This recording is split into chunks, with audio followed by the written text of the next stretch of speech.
ഓരോരുത്തരും സ്വയം ഒന്ന് ആലോചിച്ച് നോക്കുക. പൊട്ടിച്ചിരിച്ചിട്ട് കാലം എത്രയായി? തൊണ്ട നിറഞ്ഞ് ഒരു സങ്കടം വന്ന് കണ്ണ് തുടച്ചിട്ട് കാലം എത്രയായിട്ടുണ്ടാവും?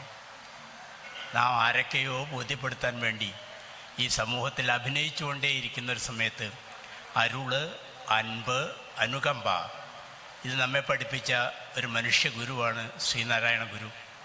അരുൾ, അൻപ്, അനുകമ്പ, ഇത് മൂന്നും ചേർന്നാണ് മാനവികത ഉണ്ടാവുന്നത്. ഈ അരുൾ, അൻപ്, അനുകമ്പ എന്നീ മൂന്നെണ്ണം ചാലിച്ചു ചേർത്ത ഒരു ദിവ്യ ഔഷധത്തിൻ്റെ മഹാഭിഷഗ്വരനായിരുന്നു നാരായണ ഗുരു. അതുകൊണ്ട് നമ്മൾ ഓർക്കേണ്ടുന്ന ഒറ്റ ഗുരുവാണ്, അത് ശ്രീനാരായണ ഗുരുവാണ്. മനുഷ്യത്വം നഷ്ടപ്പെടുന്ന ഒരു ലോകത്ത് നന്നായൊന്ന് പാടാൻ കഴിയുമ്പോൾ ഞാൻ ഇവിടെ ദിവാരനെ ഒന്നുകൂടി ഓർക്കുകയാണ്.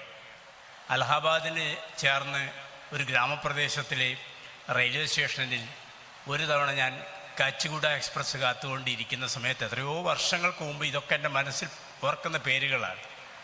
അതിങ്ങനെ കാത്തുകൊണ്ടിരിക്കുമ്പോൾ നേരം ഏതാണ്ട് അസ്തമിക്കാൻ പോവുകയാണ്. വിശാലമായ ഒരു പ്രദേശത്താണ് ആ സ്റ്റേഷൻ നിൽക്കുന്നത്. ദൂരെ സൂര്യൻ അസ്തമിക്കുന്ന കാഴ്ച ഞാൻ കാണുന്നു. അങ്ങനെ കാഴ്ച കാണുമ്പോൾ വളരെ പെട്ടെന്ന് സമീപസ്ഥമായ ഒരു പള്ളിയിൽ നിന്നൊരു ബാങ്ക് ഞാൻ കേൾക്കുകയാണ് ചെയ്തത്.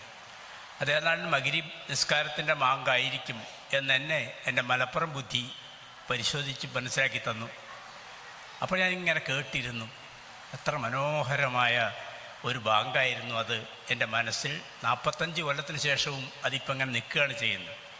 പിന്നെ ഞാൻ വെറുതെ സൗഹൃദമായിട്ട് സംസാരിക്കുന്നതിനിടയ്ക്ക് ദിവാനോട് ചോദിച്ചു, എങ്ങനെയാണ് ഇത്ര മധുരം അതിനെന്ന്.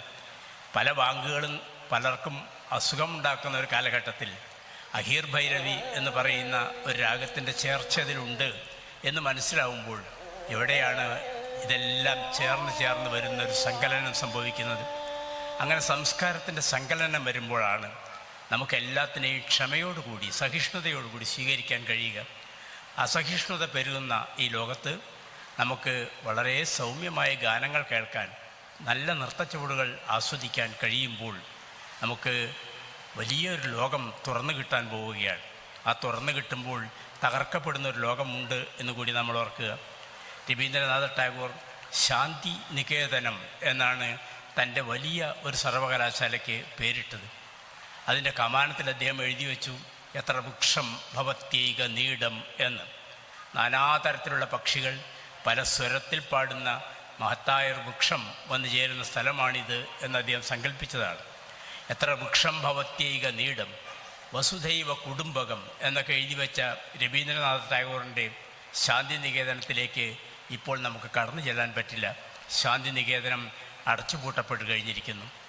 അവിടെയുള്ള രവീന്ദ്രനാഥ ടാഗോറിൻ്റെ നല്ല നല്ല ശില്പങ്ങൾ, ടാഗോറിൻ്റെ തന്നെ നല്ല രീതിയിലുള്ള ചുമർചിത്രങ്ങൾ നശിപ്പിക്കപ്പെട്ട് കഴിഞ്ഞിരിക്കുന്നു. രവീന്ദ്ര സംഗീതം ആലപിക്കപ്പെടാത്തൊരു രാജ്യമായി, പ്രദേശമായി അത് മാറിയിരിക്കുന്നു. നേപ്പാൾ അടുത്തേക്ക് വന്നുകൊണ്ടിരിക്കുകയാണ്.